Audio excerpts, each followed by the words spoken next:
주시옵소서. 이 시간 처음 시작하는 시간이오니 마치는 시간까지 우리 주님 함께 계셔서 영광 받으시기를 기도하오며 이 모든 말씀 예수 그리스도의 이름으로 기도하옵나이다. 아멘. 예,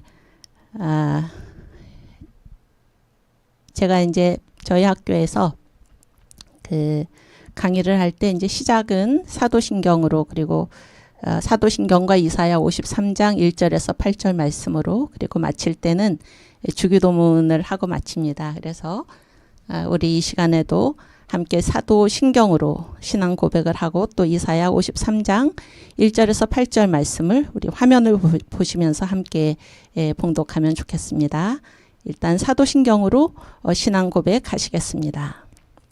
전능하사 천지를 만드신 하나님 아버지를 내가 믿사오며 그 외아들 우리 주 예수 그리스도를 믿사오니 이는 성령으로 잉태하사 동정녀 마리아에게 나시고 본디오 빌라도에게 고난을 받으사 십자가에 못 박혀 죽으시고 장사한 지 사흘 만에 죽은 자 가운데서 다시 살아나시며 하늘에 오르사 전능하신 하나님 우편에 앉아 계시다가 저리로서 산 자와 죽은 자를 심판하러 오시리라. 성령을 믿사오며 거룩한 공회와 성도가 서로 교통하는 것과 죄를 사하여 주시는 것과 몸이 다시 사는 것과 영원히 사는 것을 믿사옵나이다. 아멘.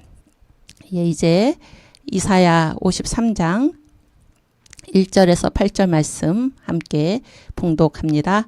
우리의 전한 것을 누가 믿었느뇨? 여호와의 팔이 네게 나타났느뇨? 그는 주 앞에서 자라나기를 연한 순 같고 마른 땅에서 나온 줄기 같아서 고운 모양도 없고 풍채도 없은즉 우리의 보기에 흠모할 만한 아름다운 것이 없도다.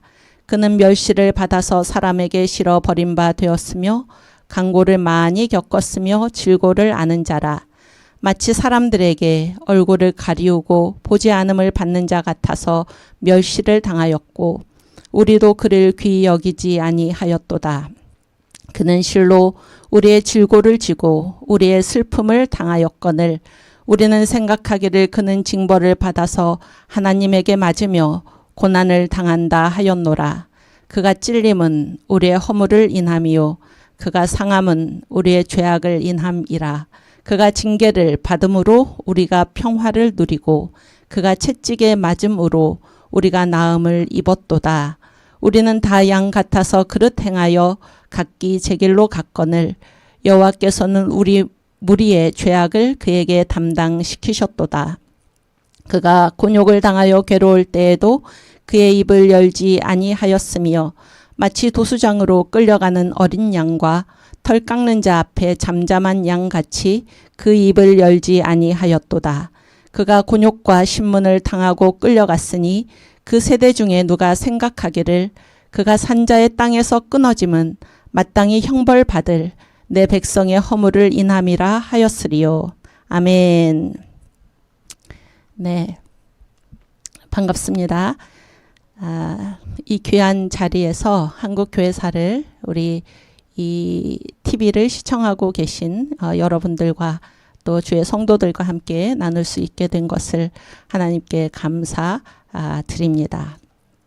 이 시간을 통해서 한국교회에 역사하신 우리 주님의 영광과 우리 주님의 은총이 세계 만방에 전파되고 그래서 많은 사람들이 이 강의를 통하여 우리 주님께 영광 돌리며 그 은혜를 나눌 수 있기를 기도합니다.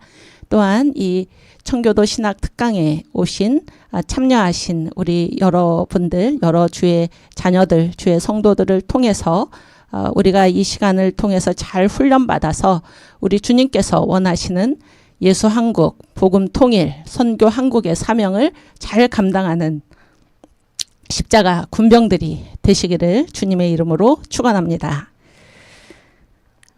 이제 한국교회사인데요. 제가 여러분과 함께 이제 한국교회사를 몇 가지의 이제 주제를 가지고 이렇게 진행을 하려고 합니다. 그래서 우선 그 큰 이렇게 흐름을 한번 같이 보시겠습니다. 네. PDF 감사합니다. 그래서 가장 첫 번째는 이제 한국교회사의 출발입니다. 한국교회사의 출발. 그래서 이 부분은 이제 두 내용으로 이루어져 있는데요. 이제 오늘 서론을 하려고 하고, 그 다음에 1885년에 한국교회 이렇게 다루도록 하겠습니다. 그 다음에 이제 두 번째는 한국교회 근대 한국을 주조하다, 그런 제목인데요. 그래서 1895년의 한국교회와 1905년의 한국교회를 다루도록 하겠습니다. 주조라는 말은 여러분께서 잘 아시지요. 그러니까 주조라는 거는 그 주물을 이제 어떤, 그러니까 틀에다가 주물을 센 물을 부어 가지고 이제 찍어내는 것이 주조 아닙니까? 한국 교회가 근대 한국을 주조했다, 그런 내용입니다. 그 다음에 이제 3.1 운동 전후의 한국 교회입니다. 그래서 1915년의 한국 교회, 1925년의 한국 교회를 다루도록 하겠습니다. 그 다음에 15년 전쟁기의 한국 교회입니다. 15년 전쟁기라는 말을 들어보신 분도 계시리라 생각이 되는데요. 15년 전쟁기니까 몇 년 동안 전쟁을 했다는 이야기인가요? 네, 15년이죠. 제가 여기 이 너아라 TV 스튜디오인데 여기에 우리 두 분 선생님이 앉아 계십니다. 엔지니어와 작가 선생님이 앉아 계신데 제가 활발한 대답을 부탁을 드렸습니다. 그래서 이렇게 방송으로 강의하는 것이 저도 태어나서 처음 있는 일이고, 이제 물론 이제 저희 학교에서도 그 밴드 라이브로 이제 그 온라인 강의를 했는데 아마도 이 시간을 위해서 주님께서 미리 준비시키신 게 아닌가 생각을 합니다. 그래서 교수가 강의를 할 때 앞에 누가 없고 이렇게 화면만 보고 하면은 너무 힘들 것 같아서 제가 이 두 분한테 특별히 부탁을 드렸습니다. 네, 감사합니다. 대답 잘해 주셔서. 그래서 15년, 전쟁기는 15년 동안 전쟁을 했다라는 이야기이지요. 이제 이때 1935년이나 1945년은 어떤 시기입니까? 일본에 의해서 이제 우리가 식민지로 살던 그런 때이잖아요. 그랬을 때 15년 전쟁에는 일본이 일으킨 전쟁을 이야기를 합니다. 그래서 1931년에 만주사변으로부터 해서 1945년 이제 일본이 이제 결국 그것 때문에 망하게 되죠. 태평양 전쟁까지. 그게 15년이잖아요. 그래서 15년 전쟁기의 한국교회를 다루겠습니다. 그래서 1935년의 한국교회, 1945년의 한국교회, 그렇습니다. 그 다음에 해방 이후의 한국교회입니다. 1955년의 한국교회, 1965년의 한국교회. 그리고 이제 결론을 제가 두 부분으로 나누었는데요. 한국교회 찬송가사입니다. 이게 찬송가의 가사가 아니고 찬송가의 역사입니다. 찬송가의 역사. 그래서 여기서는 이제 뭐를 우리가 같이 다룰 거냐면은, 여러분 그 지금 찬송가가 이름이 무슨 찬송가죠? 지금 한국교회에서 공통으로 쓰고 있는 찬송가가 새 찬송가입니다. 새 찬송가. 우리 사랑제일교회는 제가 이렇게 보면은 통일 찬송가를 이제 쓰고 있죠. 그거 아주 좋습니다. 근데 이제 통일 찬송가는 새 찬송가가 나오기 전에 찬송가인데, 새 찬송가가 그 이름이 왜 새 찬송가인가? 제가 그거를 제가 예전에 저희 교회에서 중고등부를 이제 지도할 때 우리 고등부 학생의 말을 듣고 알았는데, 그 학생이 목사님, 이 찬송가에 새가 그려져 있어서 이것이 새 찬송가인가요? 이렇게 저한테 얘기를 한 적이 있습니다. 여러분들 그 새 찬송가에 보시면 다 거기 새가 그려져 있죠? 네. 그래서 이게 새 찬송가인데, 이 새 찬송가가 이제 그 전에 나온 통일 찬송가를 증보한 것이죠. 증보한 것입니다. 개정 증보. 그런데 한국교회 찬송가사에서는 그 통일 찬송가에 있는 그 찬송가는 왜 통일 찬송가인가 하면은 그 한국교회 100주년이 있었어요. 선교 100주년. 그게 이제 1984년이었습니다. 그런데 이제 선교 100주년을 기념해서 이 한국교회에 이렇게 많은 교파가 있지만은 그래도 우리가 찬송가는 하나로 통일해서 쓰자. 그렇게 해서 만들어진 것이 바로 통일 찬송가입니다. 1983년에 나왔죠. 그런데 이 통일 찬송가에 보면은 제 얘기를 잘 들어보세요. 통일 찬송가에 보면은 거기에 한국에 오신 선교사들, 내한 선교사라 그러죠. 한국에 오신 선교사들이 가사를 작사한 찬송가와 또 한국인이 가사를 쓴 찬송가가 총 44곡이 들어 있습니다. 44곡.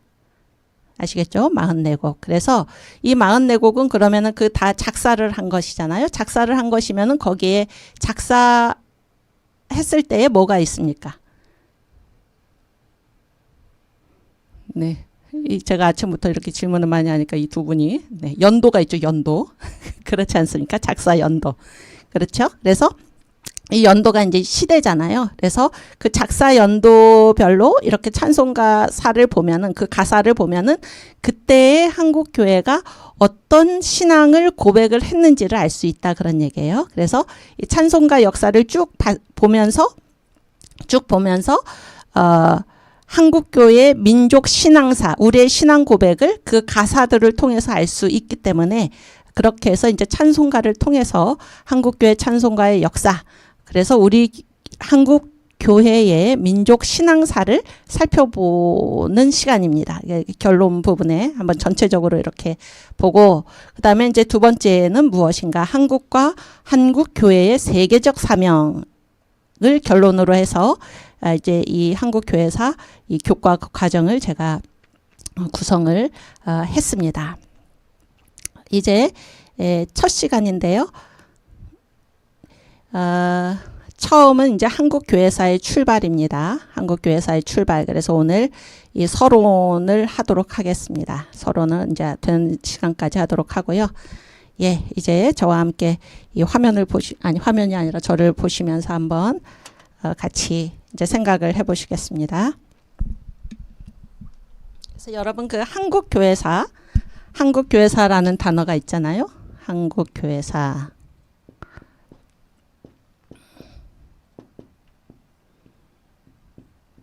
이 강의의 이제 제목이 한국교회사인데 이 한국교회사라는 이 말에는 모두 몇 가지 구성 요소가 있다고 생각을 하십니까? 이 한국교회사라는 이 5글자죠? 이 단어에는 모두 몇 가지 요소, 몇 가지로 이 단어가 이루어졌다고 생각을 하십니까? 5가지. 네. 감사합니다. 5글자로 되어 있죠. 일단 아주 잘하셨습니다. 또 몇 가지로 구성이 됐다고 생각을 하십니까? 3가지.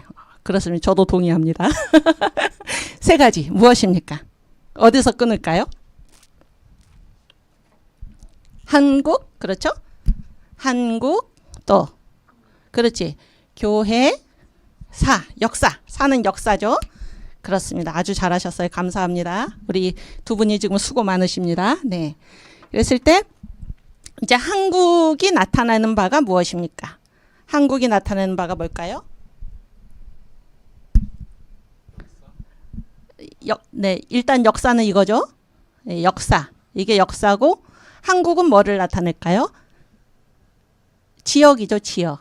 그렇죠. 그러니까 한국교회사는 어디에서 전개된 역사입니까? 한국에서. 네, 제 질문은 어렵지 않습니다. 그래서 이거는 지역이죠. 지역. 또 이거는 이제 시간과 공간 중에서 어디에 해당되는 것입니까? 공간이죠. 그러니까 역사는 두 부분으로 구성이 되어 있죠. 역사는 무엇과 무엇으로 구성이 되어 있습니까? 공간과 시간이죠. 그렇습니다. 그러면은 한국이 지역이고 공간을 나타내죠. 공간을. 그 다음에 이제 역사가 뭐를 나타냅니까? 역사가 둘 중에서 시간을 나타내죠. 그렇지 않습니까? 시간.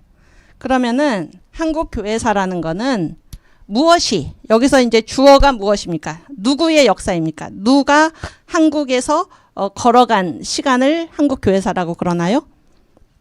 누굽니까? 교회죠, 교회. 그렇죠? 교회. 얘가 누굽니까? 얘가 이제 주어이고 주체죠, 주체.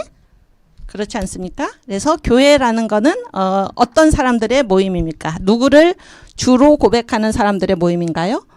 예수님을, 그렇죠? 예수님을 우리의 구주로 믿고 고백하는, 믿는 사람들의, 성도들의 모임이 바로 교회지요. 그래서 이 한국교회사라는 거는 한국 교회가 어디에서? 한국에서 또는 한국 교회가 뭐 한국에서만 활동하지 않죠. 세계적으로도 활동을 하죠. 그러니까 한국에서 예수를 믿는 그리스도인들의 모임인 교회가, 그렇죠? 교회가 한국에서 걸어온 역사를 배우는 것이 바로 한국 교회사입니다. 무슨 얘기인지 아시겠습니까?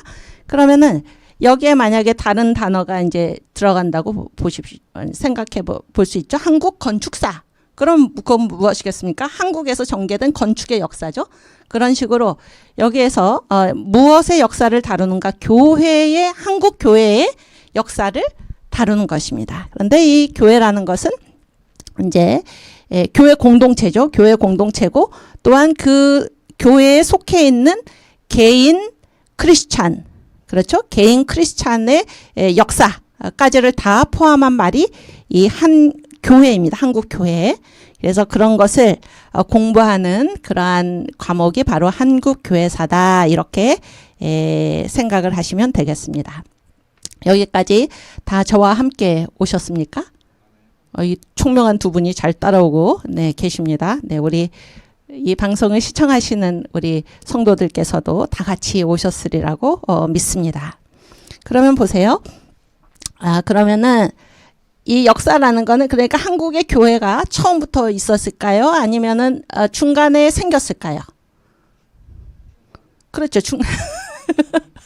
과감하게 대답하세요. 틀려도 괜찮습니다. 중간에 생겼죠. 중간에. 처음부터 교회가 있었던 게 아니죠. 교회는 그러면은 우리가 이제 한국 교회사의 출발은 언제부턴가 이런 거를 생각하게 되잖아요. 그렇죠? 시간에는 항상 뭐가 있습니까? 시작점이 있지요. 시작점이 있는데 한국 교회의 역사는 이제 언제부터 시작되었을까? 그랬을 때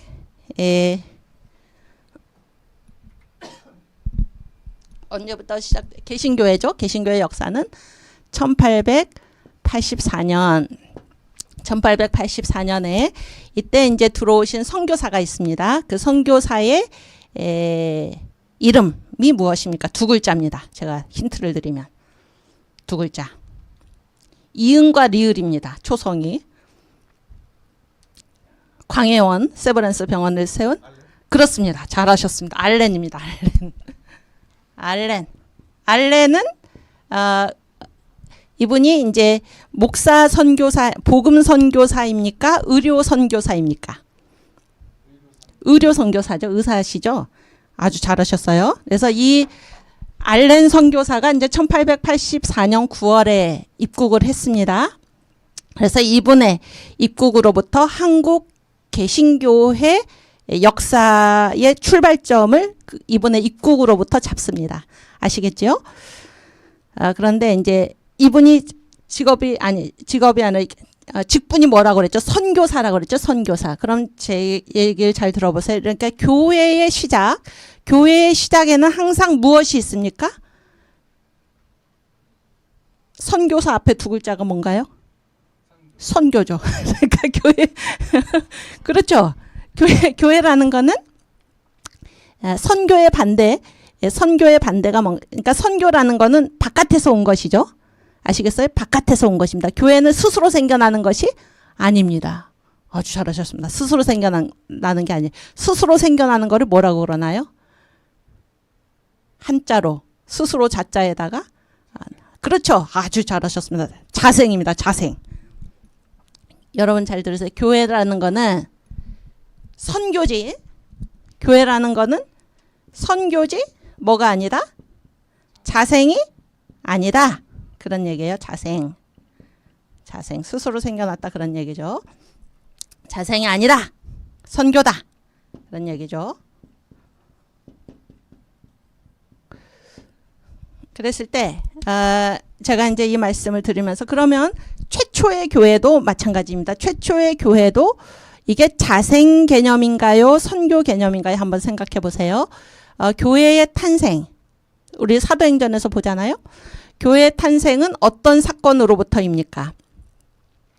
오순절? 오순절에 누가 임하셨죠?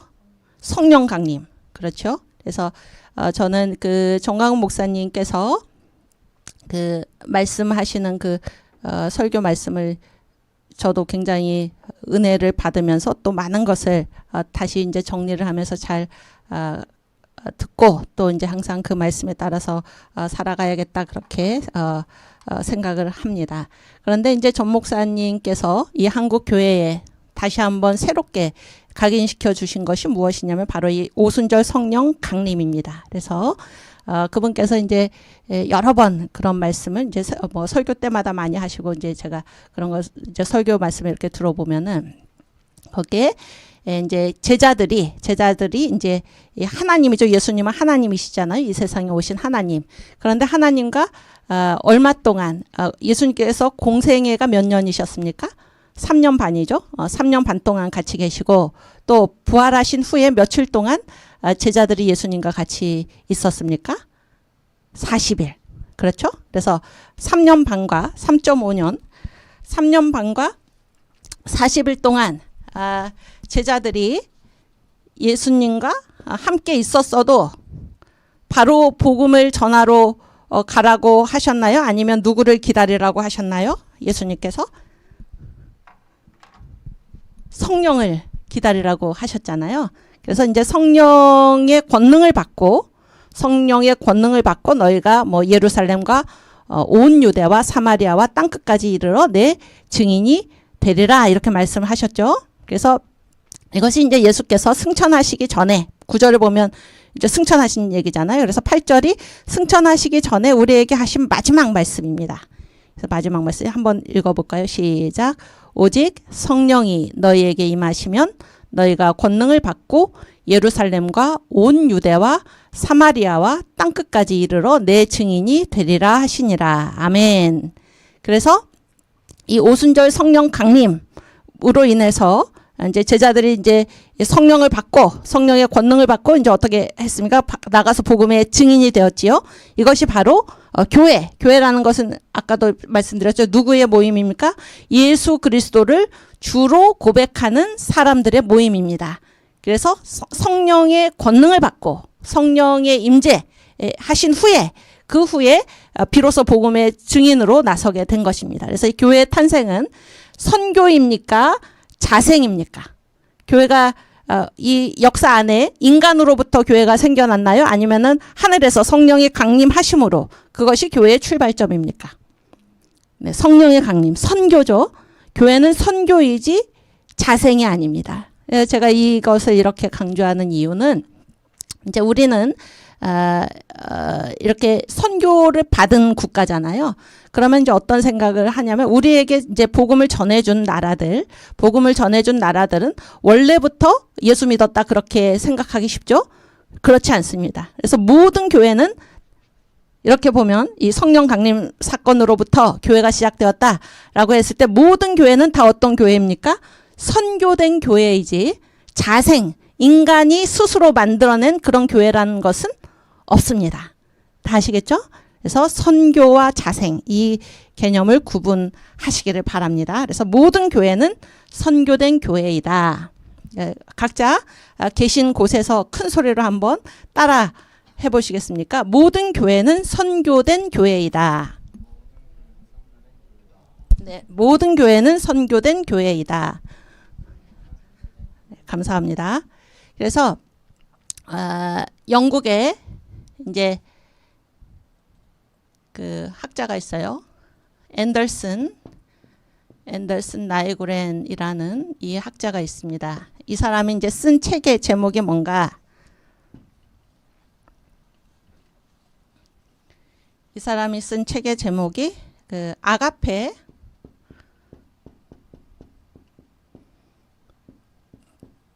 앤드 에로스입니다. 아가페 앤드 에로스.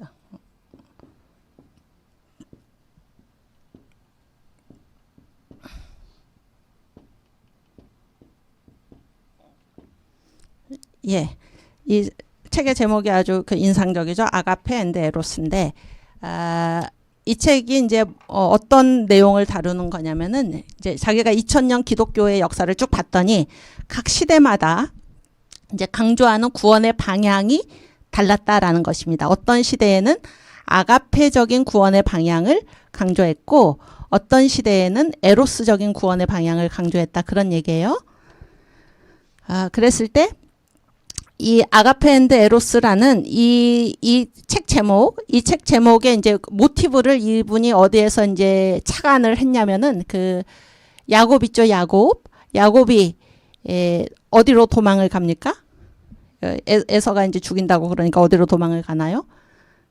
네, 제가 알려드리겠습니다. 밧다나람 삼촌 라반의 집으로 도망을 가죠. 그래서 도망을 갈 때 그때 이제 어떻게 했습니까? 이제 저녁에 와가지고 어떻게 했습니까? 광야죠. 광야에서 뭐를 베고 잠이 듭니까? 베개 중에서도 돌베개, 요즘 돌침대가 있는데 돌베개를 베고 이제 아주 그 처량하게 잠이 들었지요. 그런데 그 꿈에 이제 뭐가 나타납니까? 땅에서부터 하늘까지 뭐가 걸쳐져 있었습니까? 사닥다리죠. 예, 여기 있죠. 꿈에 본즉 사닥다리가 땅 위에 섰는데, 그렇죠? 그 꼭대기가 하늘에 닿았다. 또 본즉 하나님의 사자가 그 위에서 오르락 내리락 했다 그랬죠. 그러면은 이 사닥다리에서 이제 이분이 모티브를 잡은 거예요. 그럼 이 사닥다리에는 방향이 몇 가지가 있습니까? 두 가지가 있죠. 무슨 방향입니까? 오르락 방향과 내리락 방향이 있잖아요. 그렇죠? 그래서 이 사다리가 땅에서부터 하늘로 올라가는 방향과 또 하늘에서부터 땅으로 내려오는 방향이 있습니다. 그래서 구원을 추구하는 구원의 방향이 두 가지가 있다 이런 얘기예요. 그래서 구원이 하늘로부터 땅으로 임하는 방향이 있고 땅에서부터 구원을 찾아서 하늘로 거슬러 올라가는 방향이 있다는 것입니다. 아시겠죠? 그래서 이제 거기에서 바로 이분이 아가페 앤드 에로스라는 제목을 붙인 것입니다. 그러면 여러분이 한번 이렇게 우리가 그 학교 다닐 때 찍는 거 많이 했죠? 찍어보세요. 그래서 하늘에서부터 땅으로 구원이 하늘로부터 땅으로 임하는 이 구원을 아가페 구원이라고 하겠습니까? 에로스 구원이라고 하겠습니까? 그렇죠. 아가페입니다. 아주 잘하셨습니다. 아가페적 구원입니다. 그래서 구원은 하나님께서 주시는 것이다 이런 얘기예요. 구원은 하늘로부터 땅으로 임하는 것이다. 이게 이제 아가페 구원입니다. 그럼 에로스 구원은 무엇입니까? 반대겠죠? 땅에서부터 인간이 스스로 구원을 찾아서 하늘로 거슬러 올라가는 것입니다. 제가 이 말 여기에 무슨 단어를 썼습니까? 지금 거슬러 올라간다 그런 말을 했지요.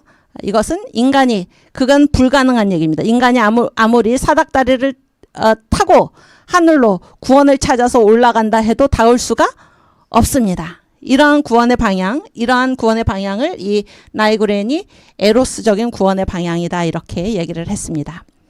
그러면 우리가 아까 선교와 자생 얘기를 했는데 이 자생이란 말은 다른 말로 해서 이제 구원을 자기가 찾아간다 이런 얘기잖아요. 구원을 찾아간다. 그래서 구도라고 할 수가 있습니다. 아시겠죠? 구도는 무엇입니까? 구원의 길을 자기가 찾아간다 그런 얘기죠. 구도. 그러니까 선교가 있는데 그러면은 이 둘 중에 어떤 것이 아가페 방향이겠습니까? 구원이 바깥으로부터 임한다. 구원은 하늘로부터 임한다. 왜냐하면 이 땅이라는 것은 안과 밖의 개념이 있을 때 땅과 하늘이 있죠. 땅과 하늘. 그래서 땅은 우리가 사는 곳이잖아요. 그랬을 때 땅은 안입니까? 바깥입니까? 아니죠. 땅은. 무슨 얘기인지 아시겠어요? 그래서 우리 인간 안에서는 구원이 있을 수가 없다라는 얘기죠. 그런데 구도는 누가 구원을 찾아가는 것입니까? 인간이, 내가. 그렇죠? 그러면은 아까 아가페 앤드 에로스에서 아가페적인 구원의 방향입니까? 아니면 에로스적인 구원의 방향입니까? 에로스죠. 이거는 에로스적인 구원의 방향입니다. 구원을 찾아서 인간이 하늘로 거슬러 올라가는 것입니다. 인간의 노력으로. 그렇죠? 착한 일을 해서 구원을 얻을 수 있겠다 이런 얘기죠. 그 다음에 선교는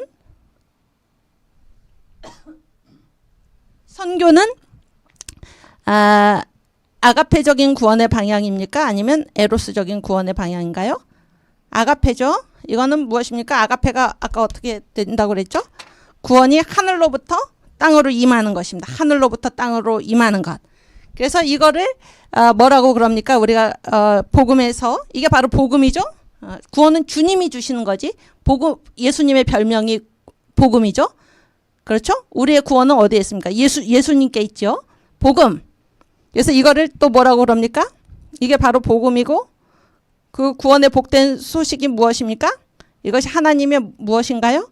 은혜죠, 은혜. 우리는 오직 은혜로 구원을 받는 것이지 내가 구원을 찾아서 노력한다고 되는 것이 아닙니다. 그렇죠? 이런 걸 뭐라고 그럽니까? 이런 걸 뭐라고 그러냐? 행위. 그렇죠? 행위. 또 공로. 누구의 공로입니까?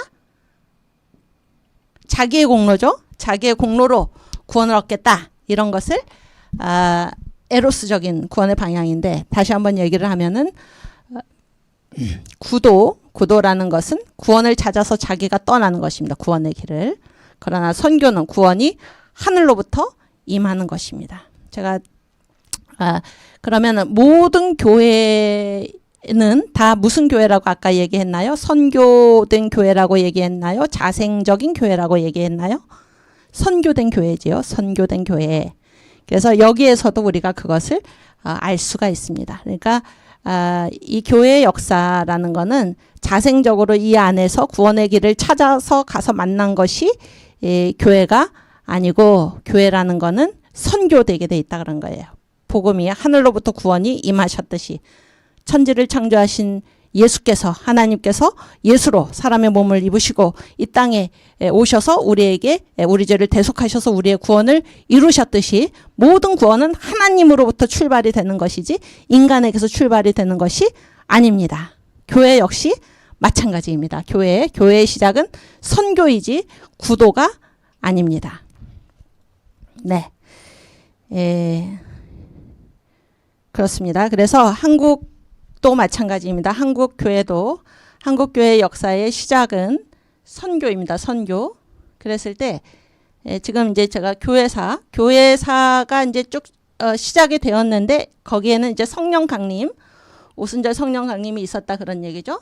그리고 이제 교회 역사를 전체적으로 몇 년이라고 얘기를 합니까? 러프 되게 몇 년이라고 얘기를 하죠? 1000단위까지만 말하죠. 몇 년이라고 얘기를 하나요? 2000년 2000년이죠. 2000년 교회 역사입니다. 2000년. 어떤 사람이 그 이집트에 이제 여행을 갔는데 이제 그 이 가이드가 그 피라미드를 탁 이렇게 소개를 하면서 이 피라미드는 뭐라고 그랬었죠? 이 피라미드는 3003년 된 것입니다. 그렇게 얘기를 했대요. 그래서 이제 그 관광객 중에 한 분이 아니 무슨 3000년이면 3000년이지 그 3003년까지 그렇게 정확하게 어떻게 그렇게 얘기를 하나 그랬더니 내가 3년 전에 이곳에 여행 왔을 때 가이드가 3000년 됐다고 그랬다. 그래서 이 피라미드는 3003년 된 것이다 이렇게 이제 얘기를 했다고 하는데 우리가 이 교회의 역사는 2000년 됐다 그렇게 얘기를 하죠. 2000년. 그렇게 이제 되게 그렇게 얘기를 합니다. 그러면은 이 교회의 역사 지금 우리가 이제 뭐를 얘기하려고 이렇게 길을 떠나냐면 한국 교회의 역사가 어디에 속해 있나라는 것을 알기 위해서입니다. 그래서 2000년 중에서 초대교회가 몇 년인가요? 초대교회가 500년입니다. 초대교회 500년. 그 다음에 초대 다음에 뭔가요? 그렇죠. 중세교회죠. 중세교회를 몇 년이라고 그러나요? 1000년이라고 합니다. 왜냐하면 종교개혁이 1517년에 일어났죠. 네. 그 다음에 이제 그 다음을 근대교회라고 그럽니다. 그러니까 근대교회가 몇 년인가요? 500년이죠. 이 근대교회를 두 부분으로 나눕니다. 그래서 이 중세와 갈라지게 된 때가 언제입니까? 종교 개혁이죠. 종교 개혁. 그리고 그 다음 종교 개혁 이후를 뭐라고 그러냐면 현대 교회사라고 얘기를 합니다. 이거는 반드시 교회의 역사뿐만이 아니라 이 세상의 역사도 되게 이제 이러한 그 시기 구분에 해당이 되죠. 그렇죠? 이제 이렇게 되는데, 그러면은 아까 그 한국교회 역사가 알렌의 입국이 언제라고 그랬죠? 알렌의 입국이 1884년이라고 그랬죠? 1884년인데 1884년이고 이제 이 현대교회사를 그 나누는 그 조약이 있습니다. 조약 1648년에 베스트팔리아, 영어로는 웨스트팔렌인데 독일의 그 베스트팔리아 지역에서 맺은 조약입니다. 베스트팔리아 조약. 그렇죠? 그 이유를 이제 현대교회사라고 합니다. 이거는 그냥 이렇게 들어두세요. 상식으로. 그러면 근데 이 현대교회사 중에서도 이제 또 어떤 우리한테 기념될 만한 사건이 뭔가 하면은 1805년에 있었던 트라팔가 해전입니다. 트라팔가 해전. 그래서 이때가 이제 그 영국이죠. 영국이 개신교 국가 아닙니까? 개신교 국가가 역사에 이렇게 주요 세력으로 등장하게 되는 그때가 바로 이제 1805년의 트라팔가 해전입니다. 다 아시겠죠? 그러면 아까 한국교회사, 개신교회사는 언제 시작이 됐다고 그랬나요? 1884년이죠. 그러니까 이 트라팔가 해전 이후에 한국의 개신교의 역사가 시작이 됐다. 이렇게 생각하시면 됩니다. 그리고 한국에는 이제 개신교회가 있고 예수교죠. 예수교가 있고 천주교가 있잖아요. 로마 카톨릭 교회는 개신교회보다 예수교회보다 꼭 100년 전에 딱 들어왔어요. 100년 전에. 언젠가요 그러면은? 100을 빼면. 그렇죠. 1784년이죠. 요때는 트라팔가 해전 이전입니까? 이후입니까? 이전이죠. 그러니까 딱 이 전체 시대적으로 딱 맞지요, 지금? 이 1805년 이전까지는 로마 카톨릭 교회, 천주교회가 이 세계 선교나 세계 역사에서 이제 주요한 국가로서 이제 활동을 했고, 개신교회 국가들이 이 역사에서 주요한 국가들로서 세력으로서 활동을 하게 된 것이 1805년 이후입니다. 그래서 한국에서도 천주교회가 1784년에 먼저 들어왔고 100년 후에 트라팔가 해전 이후에 한국 개신교회가 선교사 알렌의 입국으로부터 시작이 된 것입니다. 이렇게 무슨 그렇게 연도 얘기를 많이 하나 그렇게 해서 조금 지루하시지 않으시죠? 네, 그래서 이런 큰 그림을 여러분께서 딱 머리에 그리시고 이제 우리가 이제 이렇게 세계 2000년 역사를 꿰뚫어 보게 된 것입니다. 이때 무슨 일이 있었나, 어떻게 시간을 구분을 하나, 그런 얘기예요.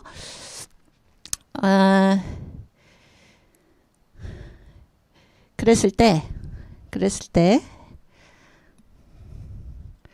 그러면은 이제 한국교회의 역사는 전체 큰 세계 교회를 전체를 세 시기로 구분을 한다. 초대, 중세, 근대. 그러면 이 초대, 중세, 근대 중에서 한국교회는 어디에 해당이 됩니까? 초대, 중세, 근대에서 근대에 해당이 되죠. 근대. 또 근대는 두 부분이죠. 종교개혁과 현대교회죠. 종교개혁과 현대인데 어디에 해당이 되나요? 종교개혁과 현대 중에서 현대에 해당이 되죠. 근대를 아까 둘로 나눈다고 그랬죠. 종교개혁과 현대. 그렇죠? 현대교회사. 현대를 다시, 이게 이제 그 베스트팔렌 조약부터인데, 발리아 조약부터인데, 이거를 다시 어떤 기점이 있다고 한다면 그것이 뭐라고 그런 겁니까? 1805년 트라팔가 해전.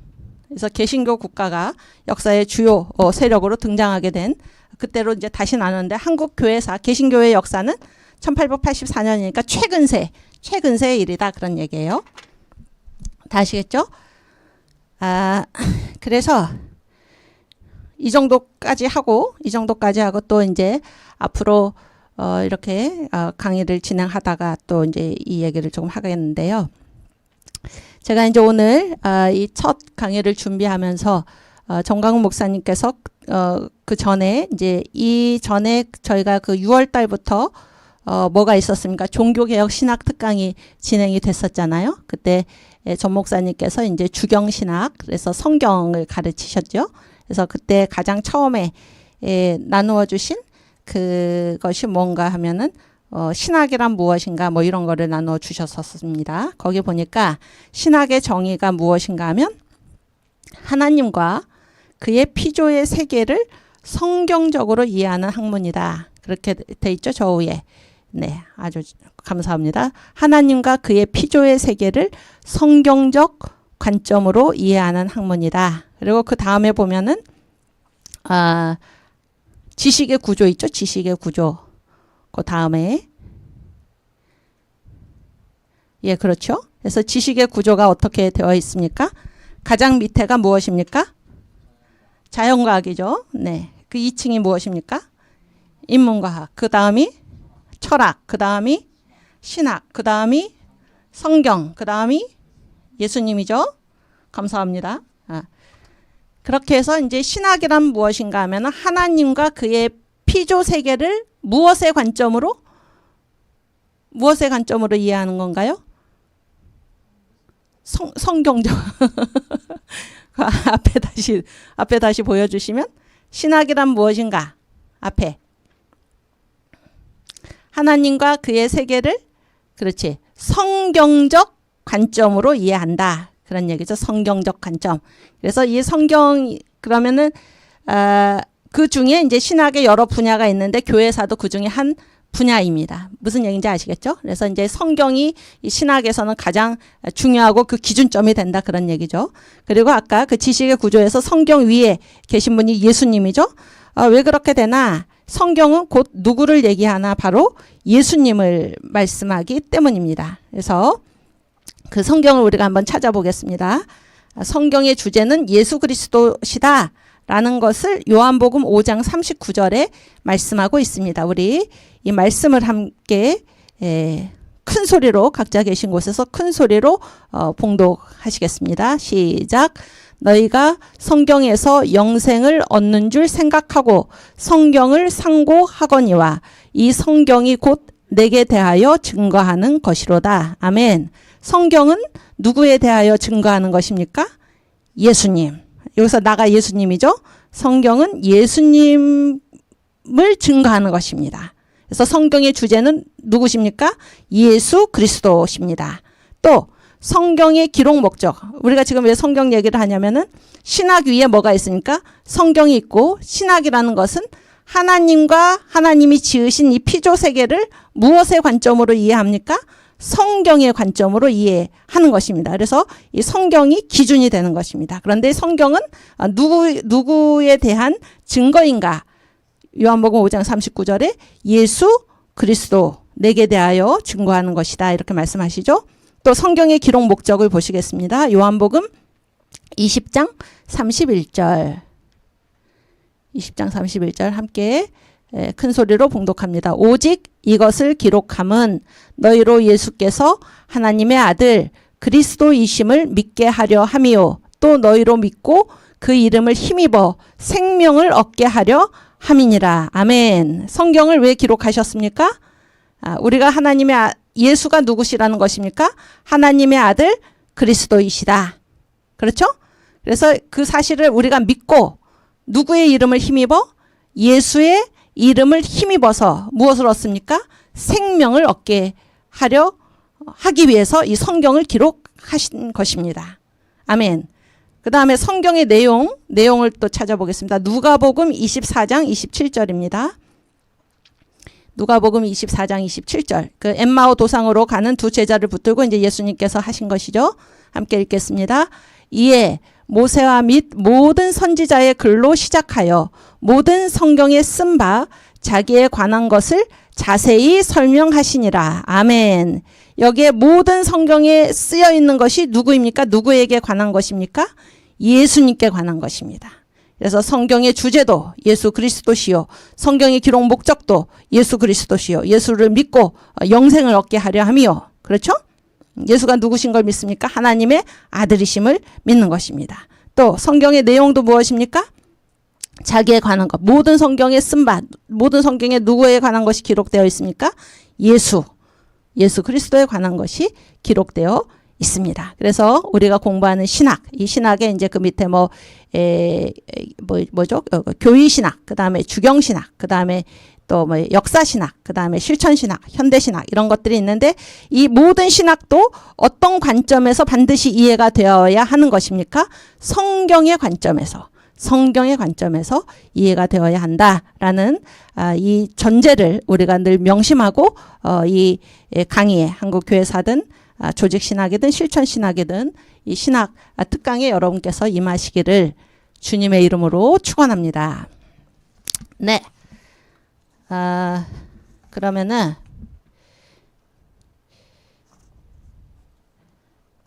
그래서 이제 그 한국교회사 이제 얘기를 제가 이제 했는데 조금 약간 우리가 조금 쉬면서 한번 들어보세요. 그 이제 1898년에 이제 선교사들 우리나라 신문의 역사라는 것도 결국에 이제 이 선교사들이 한국에 들어오시고 나서 이제 그 신문들을 이제 만드셨죠. 근데 이제 감리교 계통에서 만든 그 신문이 뭔가 하면 대한그리스도인 회보입니다. 대한그리스도인 회보 거기서 보면은 이거는 아직은 아닙니다. 대한그리스도인 회보에서 보면은 미안합니다. 대한그리스도인 회보에서 보면 거기에서 이제 설문조사를 했어요. 1898년에 아시겠죠? 1898년에 설문조사를 했어요. 그래서 각 교회에서 가장 많이 부르는 애창 찬송가를 10곡을 적어내시오. 이렇게 이제 전국에 있는 그때는 교회가 많지 않았죠. 어쨌든 전국에 있는 교회를 대상으로 설문조사를 했습니다. 그랬더니 잘 들어보세요. 1위가 뭔가 하면은 참 기쁜 날 하나님이 나를 그 자식 삼는 날. 이게 뭔가 모르시겠죠? 네. 이게 지금 우리가 부르는 찬송가에 있습니다. 가사가 이제 바뀌었지만은 어쨌든 제목이 감동적이지 않습니까? 참 기쁜 날 하나님이 나를 그 자식 삼는 날. 이게 이제 지금 찬송가가 뭔가 하면 주의 말씀 천 받은 날 참 기쁜 날이 아닌가. 그 찬송 아시죠? 그게 이제 원래 제목이 참 기쁜 날 하나님이 나를 그 자식 삼는 날입니다. 두 번째가 뭔가 하면은 여러분도 저도 이 찬송을 아주 좋아하는데 예수가 거느리시니 즐겁고 태평하구나. 이거는 지금도 거의 그대로죠. 예수가 거느리시니 즐겁고 평안하구나. 예, 즐겁고 태평하구나. 그 당시의 제목으로는 이 두 곡을 한국인들이 가장 즐겨 부르는 애창 찬송가다. 그런 기록이 있습니다. 우리가 이 찬송가를 한번 불러보면은 좋겠는데 찬송가는 실력으로 부르는 게 아니고 은혜로 부르는 것이니까 우리가 한번 같이 불러보겠습니다. 일단 주의 말씀 처음 받은 날. 주의 말씀 처음 받은 날이 맞나요? 주의 말씀 받은 그날인가요? 주의 말씀 받은 그날 한번.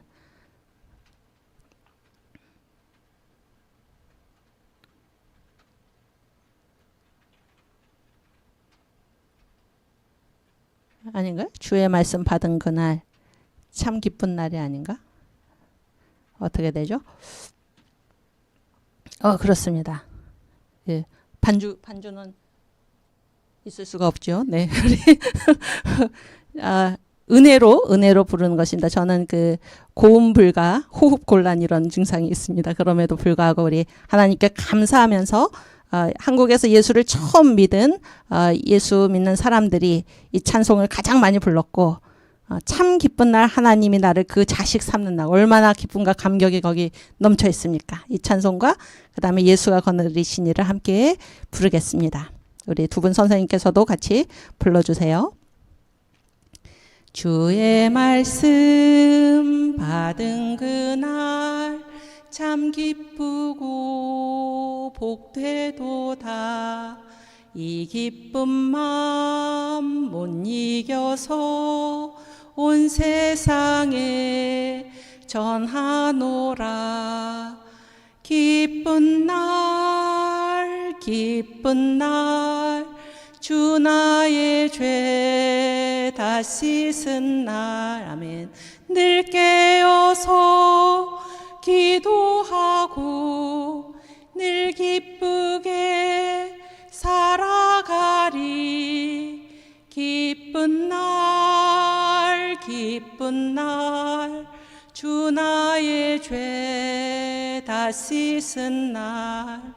이 좋은 날 내 천한 몸 새 사람이 되었으니. 아멘. 이 몸과 마음 다 바쳐서 영광의 주를 섬기리.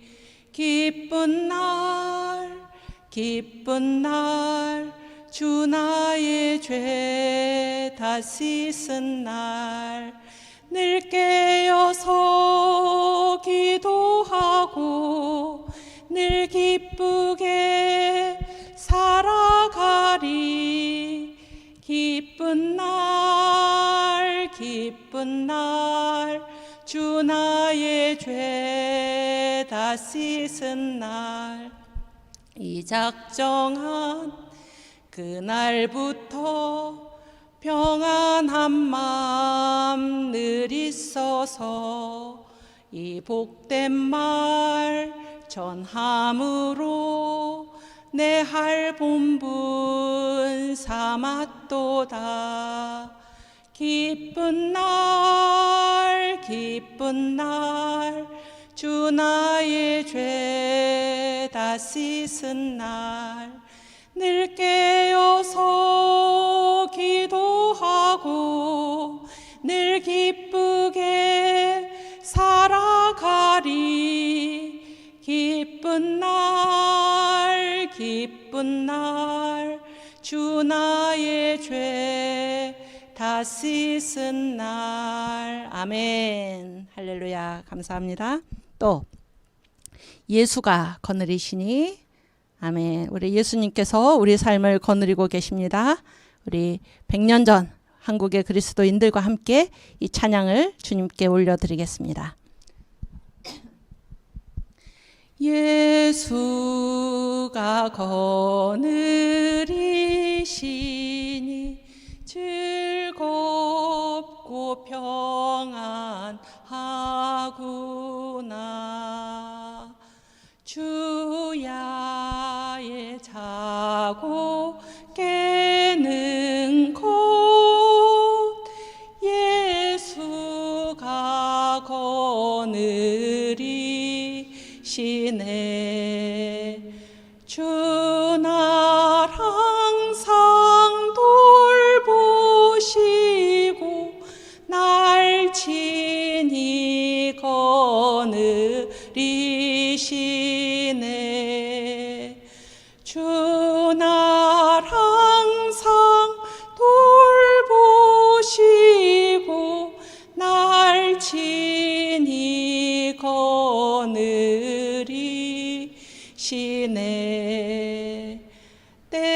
때때로 괴로움 당하면 때때로 기쁨 누리네.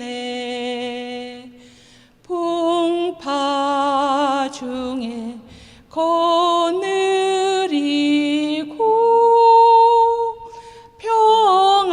평안할 때 거느리네. 주 날 항상 돌보시고 날 친히 거느리시네. 아멘. 주 날 항상 돌보시고 날 친히 거느리시네.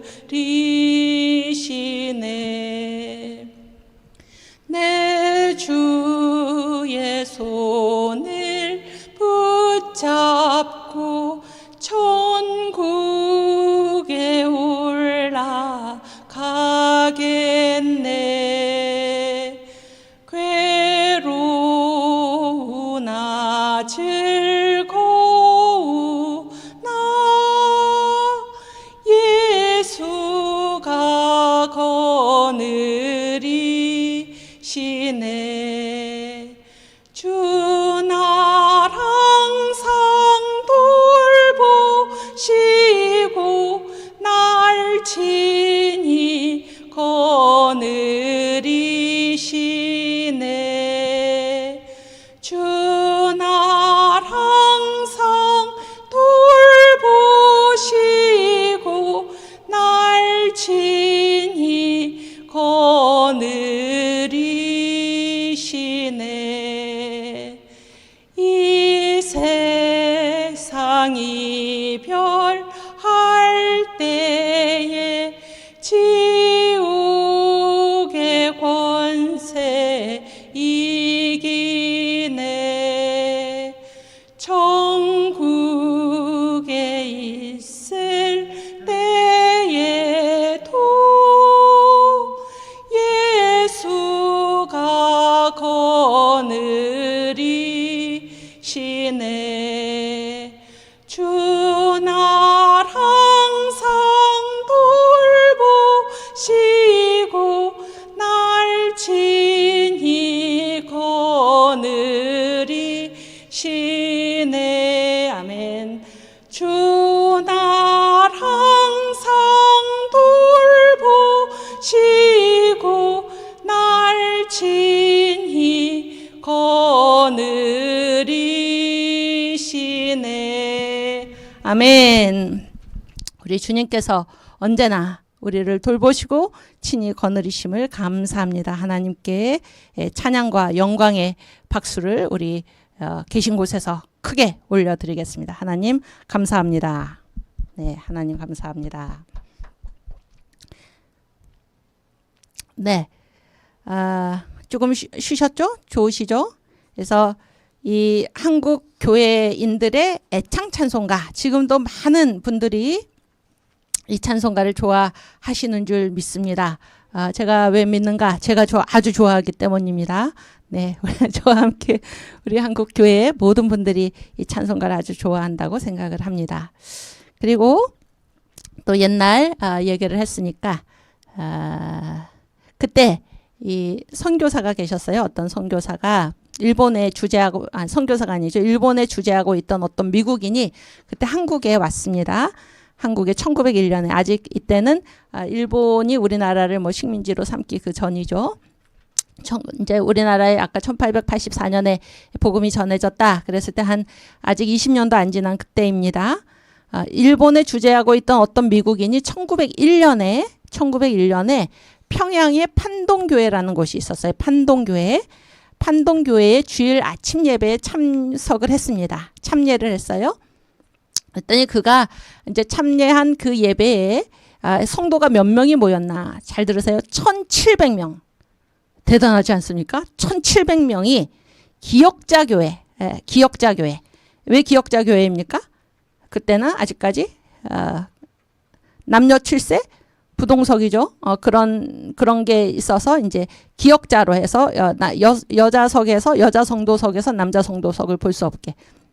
남자 성도석에서 여자 성도석을 볼 수 없게. 그래서 강단이 이 기역자, 그 꺾어지는 가운데 딱 있어서 이제 목사님만 이 양쪽을 볼 수 있도록 이런 기역자 구조로 이제 교회가 되어 있었죠. 그랬을 때 몇 명이라고 했습니까? 제가 1700명이 기역자 교회를 가득 메우고 있었다는 것입니다. 이번에 이제 기록으로 남긴 것이죠. 그런데 잘 들어보세요. 이제 1907년, 이분이 방문한 때는 1901년인데 비슷한 시기죠. 1907년에 평안도 전체가 아니에요. 평안남도 전체 인구가 몇 명이었나? 68만 9,017명.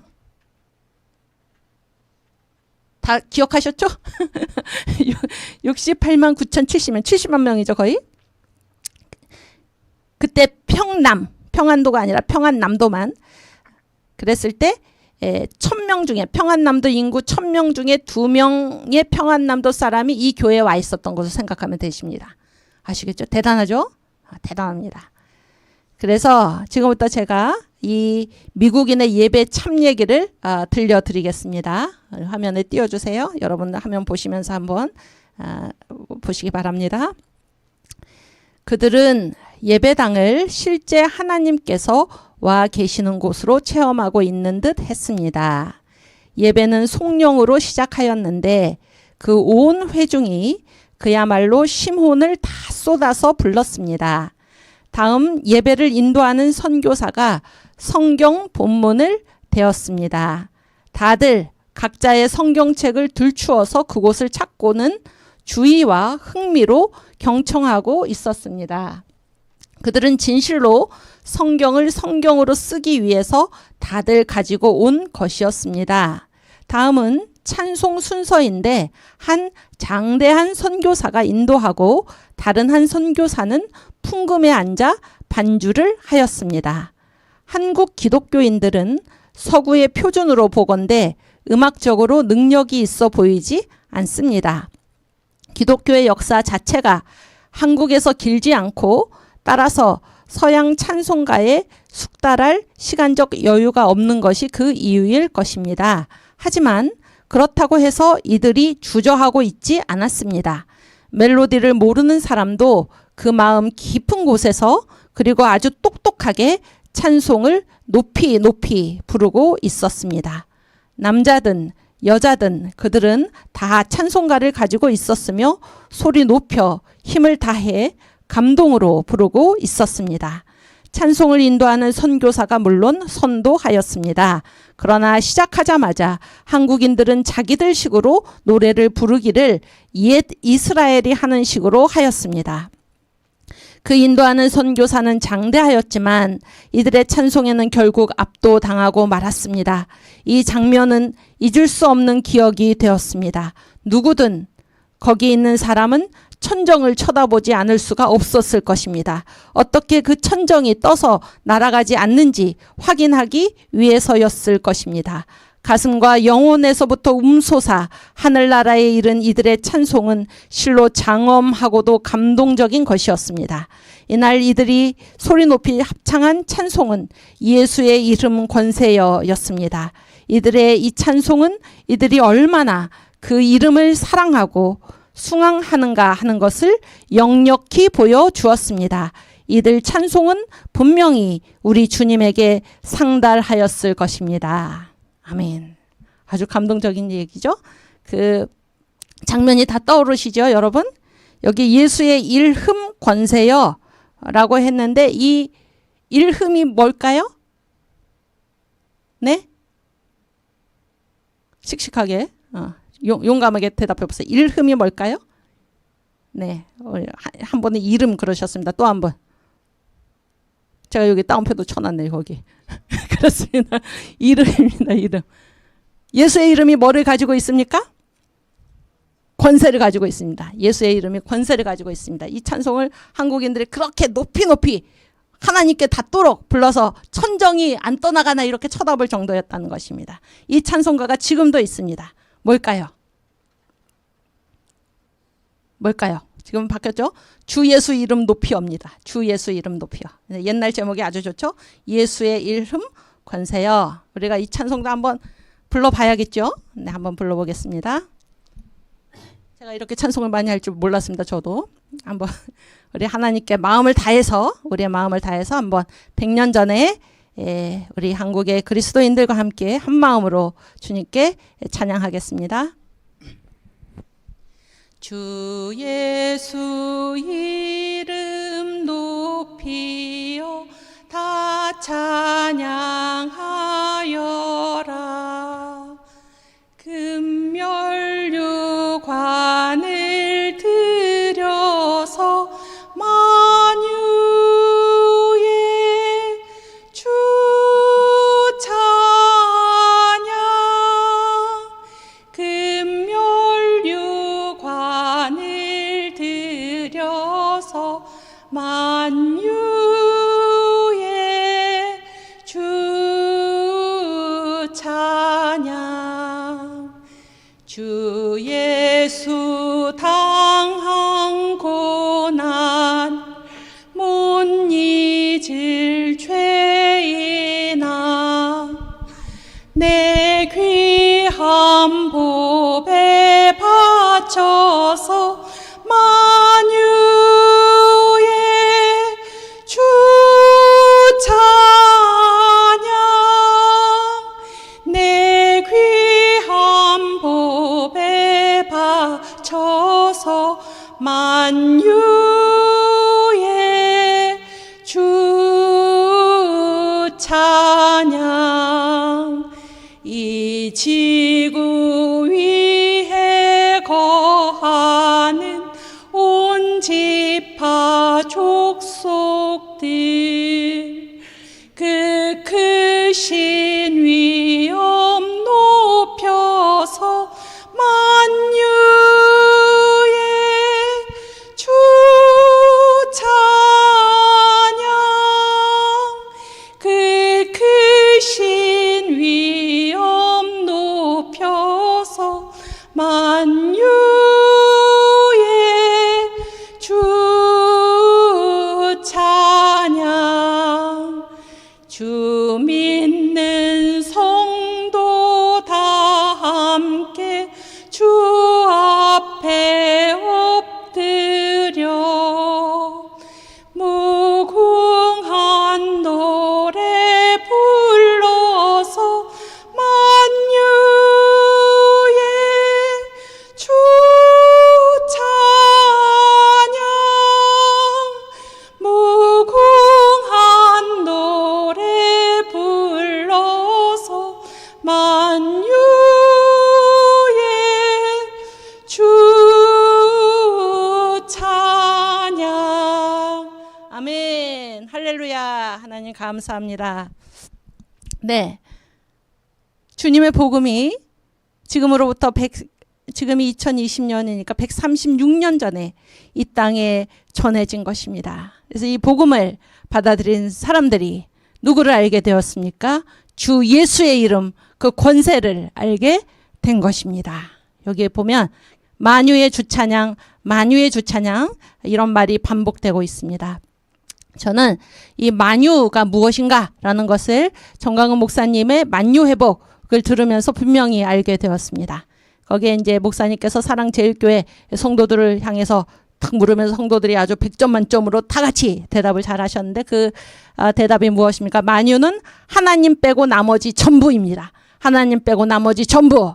누가 만유의 주인이십니까? 우리 예수님. 천지를 창조하신 하나님께서 사람으로 오신 분이 바로 예수시죠.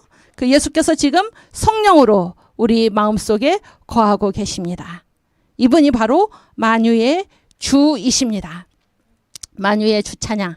우리 1절 한 번 더, 1절만 한 번 더, 다 한 번 더 부르면 좋지만은 약간 무리가 있으니까 1절만 한 번 더 우리 찬양하겠습니다. 만유의 주를 생각하면서 우리 100년 전 성도들과 함께 찬양 올리겠습니다. 마음을 다해 찬양하시겠습니다.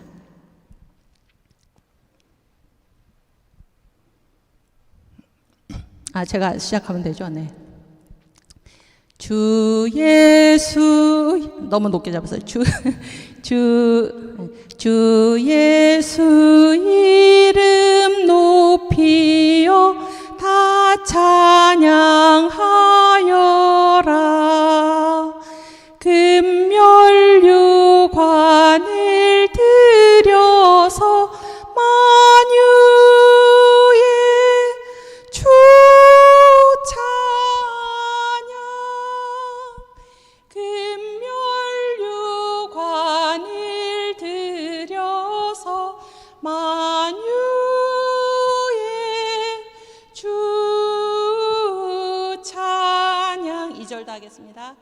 주 예수 당한 고난을 못 잊을 죄인아, 내 귀한 법에 바쳐서 만유의 주 찬양, 내 귀한 법에 바쳐서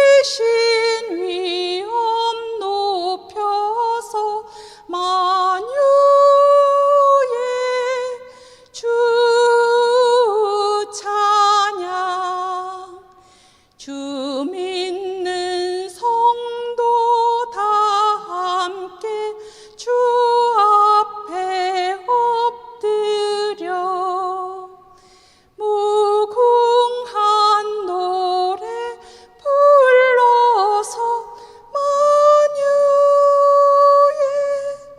주 찬양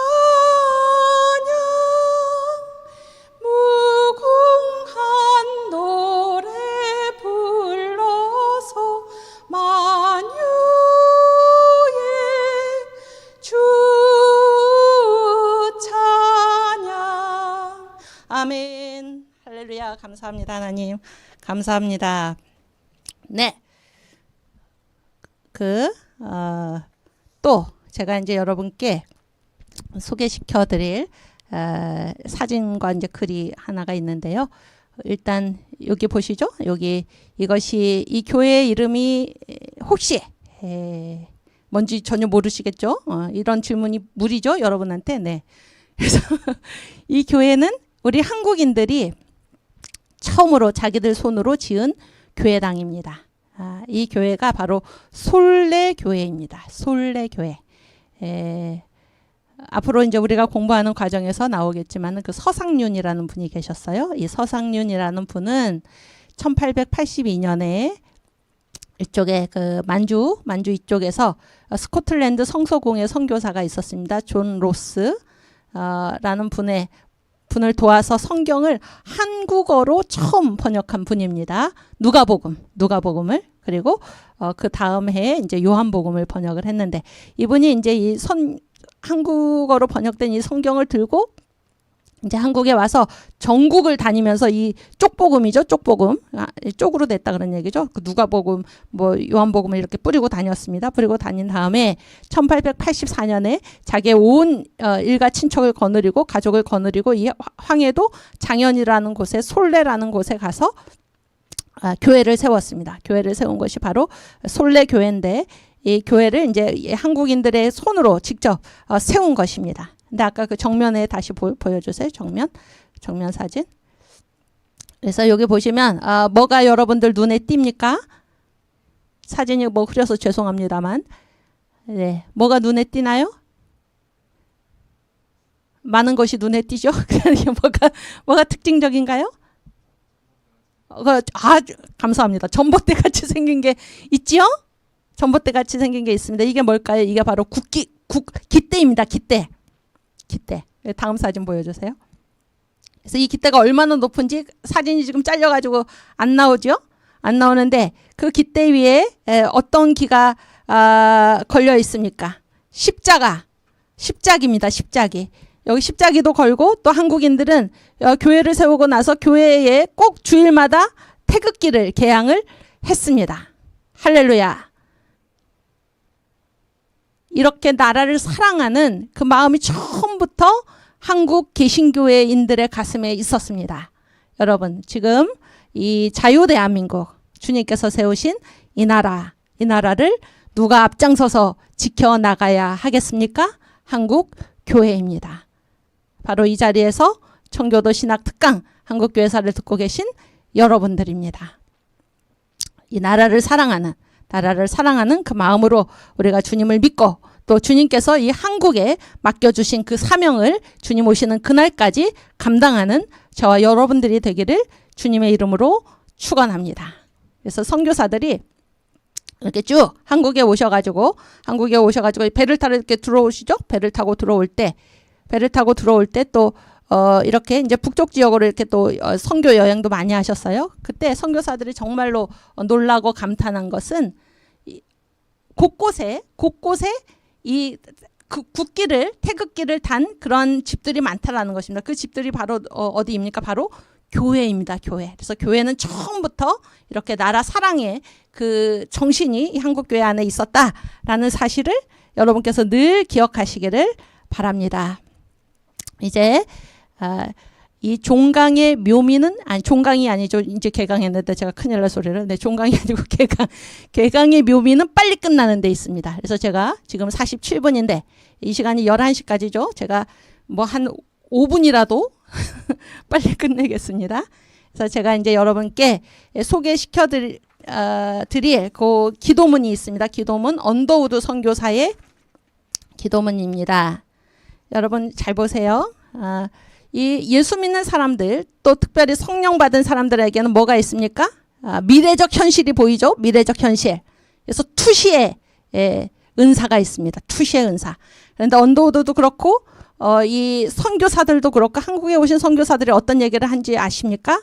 잘 들어보세요. 앞으로 일본은 군사로, 중국은 상업으로, 그러나 한국은 기독교로 일어날 것이다. 이런 말씀을 했습니다.